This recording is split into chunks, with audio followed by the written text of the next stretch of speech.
فوق قمم الجبال العالية بين السحاب تقع قرية عين دار الجميلة. كانت الحياة بسيطة هناك، هادئة مثل فصول السنة، لكن سرا غامضا كان يحيط بعين دار متمثلا في أبو ربيع أكبر سكانها سنا. كان يعيش وحيدا على أطراف القرية، بيته الصغير من الحجر متشبثا بأعلى الجرف.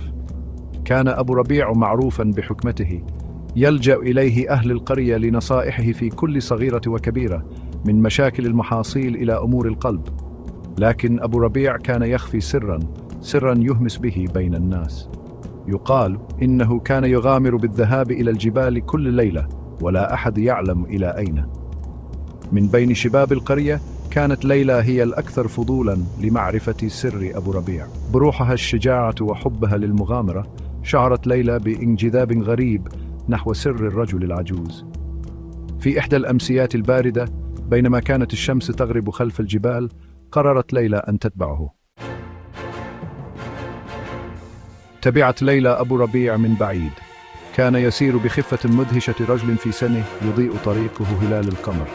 قادها بعيدا عن الدروب المألوفة إلى أعماق الجبال. مرت الساعات، وبينما كانت ليلى تفكر في العودة، رأت أبو ربيع يتوقف عند سفح جرف شاهق. وضع يده على الصخرة فاهتزت الأرض بهدوء. لدهشة ليلى انفتح جزء من الجرف كاشفا عن فتحة مظلمة وكبيرة. تصارع الخوف مع الفضول في قلب ليلى. شاهدت أبو ربيع وهو يدخل الفتحة. بدأ الباب المخفي يغلق. باندفاع شجاع تسللت ليلى إلى الداخل قبل أن يغلق الممر تماما. كان الهواء في الداخل باردا ورطبا، مليئا برائحة الطحالب وشيء قديم.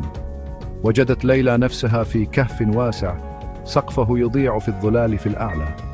كان ضوء أزرق خافت ينبعث من قلب الظلام.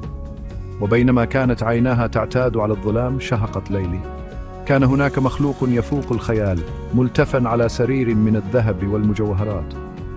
حراشفه تلمع كالزفير، كل واحدة بحجم يد ليلى.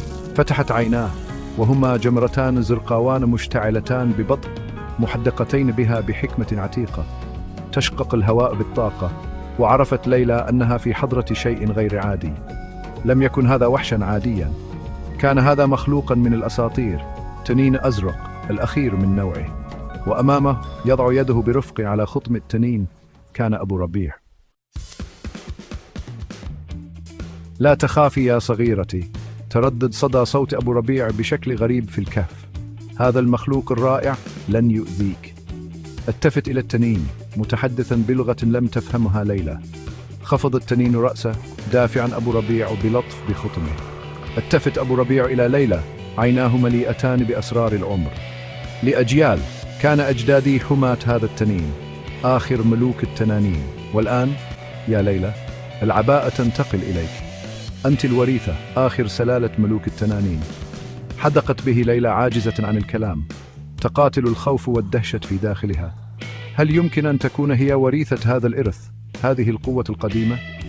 ثقل القرار يضغط عليها. أتهرب وتعيش حياة طبيعية؟ أم تحتضن مصيرها، مصير مرتبط بمصير هذا المخلوق الرائع؟ في تلك اللحظة تردد صدى صوت بعيد من مدخل النفق، صوت قاس لمعدن يصطدم بالحجر. تصلب أبو ربيع.